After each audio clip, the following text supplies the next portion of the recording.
Okay, I think tonight I may have my greatest challenge ahead of me.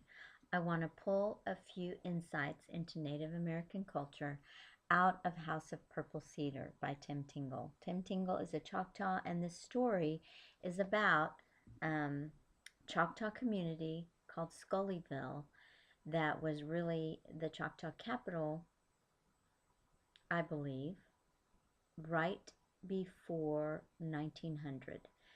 And the main character in this novel is a girl. Something I found unusual in Native American books written by Native Americans and about Native Americans. There are definitely more about men and boys than there are about women and girls. So that was a very big draw to me too in this book, but it definitely ended up being one of my favorites. So Rose is the young 12-year-old girl who tells this story from her memories. So now Rose is quite an old woman, and she is looking back at this time in Choctaw and Indian Territory history when the Choctaws were buffeted by not all, but some of their white neighbors who really wanted some of them to get rid of the Choctaws. They did this in illegal and very disturbing ways, which the book goes into a lot of. I may be able to focus on that in a minute, but first I want to get to one of the values I saw reflected in this book about Native American culture that I was drawn to, and that is a very close relationship that I see between grandchildren and grandparents. In this book, a whole chapter is devoted to simply the way Rose sees her grandparents and what she thinks of them. And she spends a lot of time working in the garden, working in the home alongside of her grandmother, who teaches her as they work together. And she also spends a lot of time with her grandfather, who she says she becomes most like. He is a very thoughtful people watcher and teaches her to watch people, and she describes him also as a very good judge of character, and he gives her a lot of insights and wisdom over her growing up years.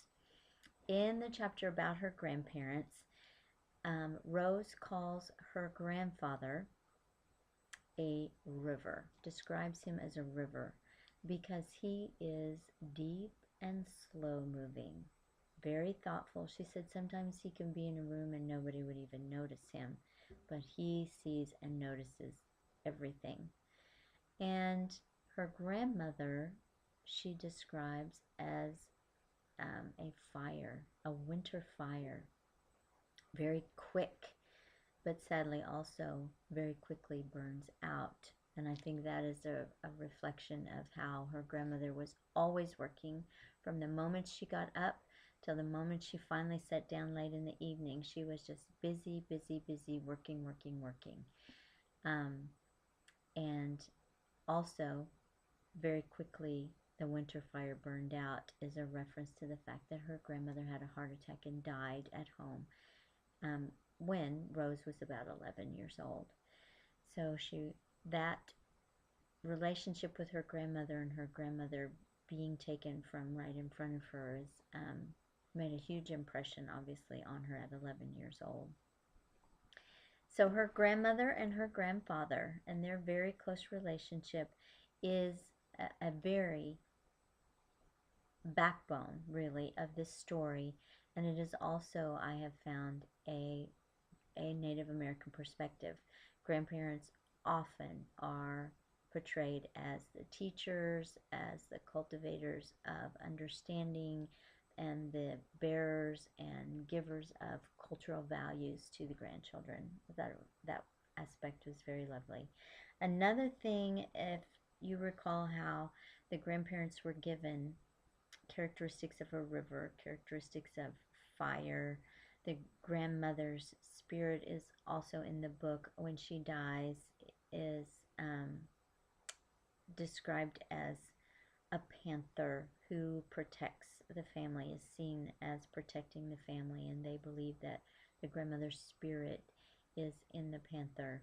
This is another perspective that is, I don't know if it's a good perspective or a bad perspective. I just notice it that nature or natural things are talked about as descriptors of people in Native American culture. It's not exclusive to Native American writing and culture, but it was definitely prevalent in this book.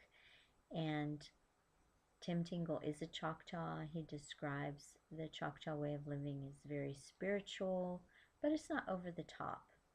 It seems to be a very authentic perspective, and I enjoyed it greatly.